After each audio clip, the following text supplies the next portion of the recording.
Loud bangs and thick smoke filled the streets of South Park as stun grenades detonated during a tense operation by U.S. Immigration and Customs Enforcement, ICE agents. The devices were used to disperse crowds of protesters blocking the agents' vehicles. Now making moves in California, America's largest sanctuary state, ICE is targeting gang members and criminals who have found refuge there. But as agents carry out their work, protesters stand ready to confront them at every turn, creating a volatile environment.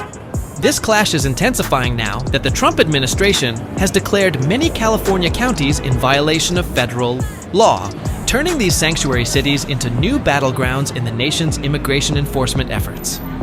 One such operation unfolded in a local restaurant where heavily armed Homeland Security investigations agents conducted a sweep. Dressed in full tactical gear, the agents showed up with a warrant, checked IDs, and detained several employees who could not provide identification. The general manager described the raid as sudden and overwhelming, with no explanations given initially. Meanwhile, outside the restaurant, community members vocally opposed the federal agents' presence, reflecting widespread rejection of ICE's actions in these sanctuary jurisdictions.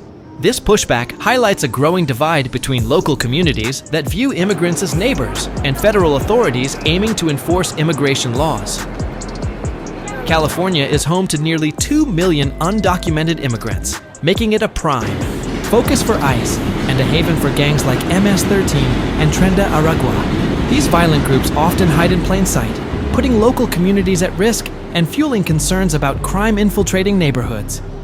As ICE plans to ramp up arrests with a new leadership directive targeting thousands daily, sanctuary cities are increasingly anxious. The protective measures once granted to undocumented immigrants are now under threat, especially as ICE detains individuals leaving immigration court, challenging the notion of sanctuary and legal protection in these areas. The federal government has escalated its stance, declaring sanctuary cities that harbor criminals to be in violation of federal law, and even labeling some actions as insurrection. Many of these jurisdictions offer undocumented immigrants access to services like driver's licenses, healthcare, and shelter, all in defiance of federal immigration enforcement. This defiance has sparked fierce resistance from local activists who are prepared to confront ICE agents forcefully.